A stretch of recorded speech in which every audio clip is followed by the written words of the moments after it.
Here are 5 things you may have missed in the book of Ruth. Number 1, your life depends on your position in the will of the Lord. Chapter 1, verse 2 says, the man's name was Elimelech and his wife's name was Naomi, and the names of the 2 sons were Mahlon and Chilion. They were Ephrathites from Bethlehem in Judah, and they went to Moab and lived there. Now, I don't know if you watched my last video, but once they moved to Moab, all hell broke loose. The daddy and the 2 sons died. And if you rewind all the way back to the book of Joshua, after the Lord has brought all of the Israelites out of Egypt, he brought all of them through the wilderness. They finally get to the promised land.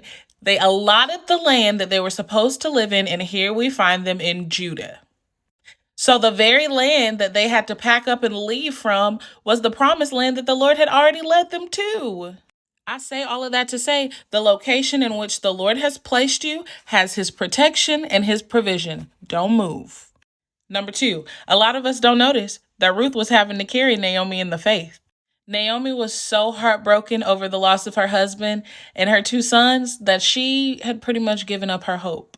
Chapter 1, verse 12 says, return home, my daughters. I am too old to have another husband, even if I thought there was still hope for me. Even if I had a husband tonight and then gave birth to sons, would you wait until they grew up? That's when Ruth comes and makes a covenant with her. Where you go, I will go. Where you stay, I will stay. Your people will be my people. Your God will be my God. That meant your faith is now my faith. Even when they were going hungry, it was Ruth that was out in the field in a foreign land where she knew nobody, trying to get some grain for them so they could eat, because she was carrying Naomi. I say all of that to say, sometimes you got to have faith for yourself and the people around you. Number 3, Boaz was carrying out the commandments of the Lord. He was living it. This part is important for my women of God who is waiting on their Boaz.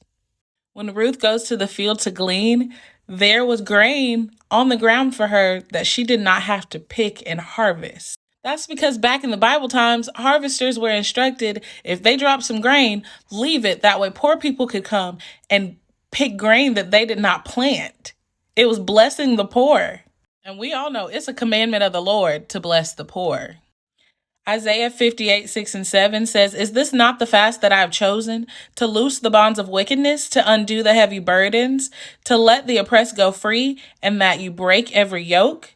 Is it not to share your bread with the hungry, and that you bring to your house the poor who are cast out?